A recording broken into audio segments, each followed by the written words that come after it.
Well, you've been reading through the Bible this year. This week, we're going through the book of Joshua. I just wanted to show you a few things to look for as you're going through the book, maybe to answer some of the questions too as you're going through it. The theme of the book, they've been in the wilderness and they're on their way to the promised land. They're about to enter into the promised land.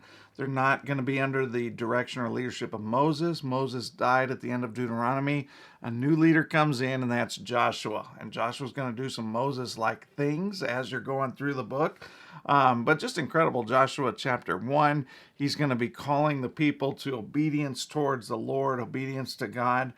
He's going to remind them of the covenant, and then he's going to do some Moses-like things. You know, he takes them across the Jordan River, just like they crossed the Red Sea in Exodus. Now they're going to cross into the promised land by going over the Jordan. They send out spies, and remember, God's going to commission Joshua to take Israel and just the people group at the time, the Canaanites. He's going to say, I want you to run the Canaanites out of the land.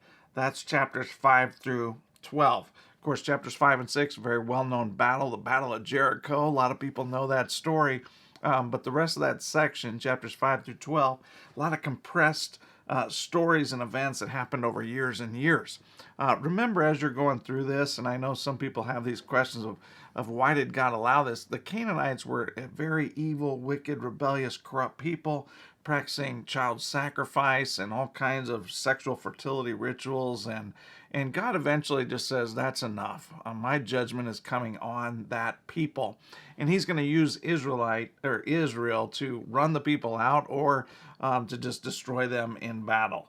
And so that brings up a lot of these questions as people are going, I thought God was a God of love. Why is he allowing this to happen?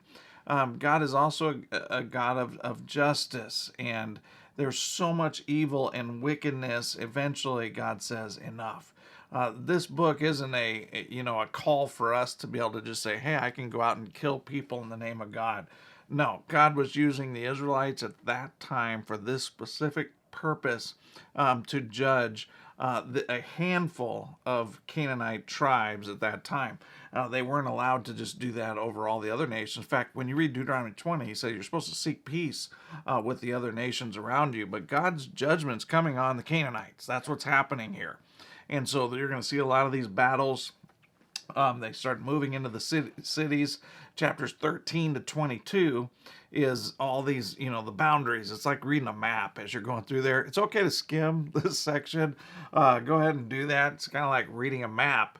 But the thing I want you to notice in that section is this is all part of God saying, I kept my promise. I said this was going to happen to Abraham and Isaac and Jacob. If you bring I will bring your descendants into the promised land. And that's what you're seeing here. He does everything that he says he's going to do. God protects the people, and he brings them into the promised land and lays it all out for them. And then the last two chapters, chapters 23 and 24, two long speeches, very similar to the end of Deuteronomy, where Joshua's just saying, be faithful to God, keep the covenant of God. Remember what God has done. Remember the laws of the book of Deuteronomy.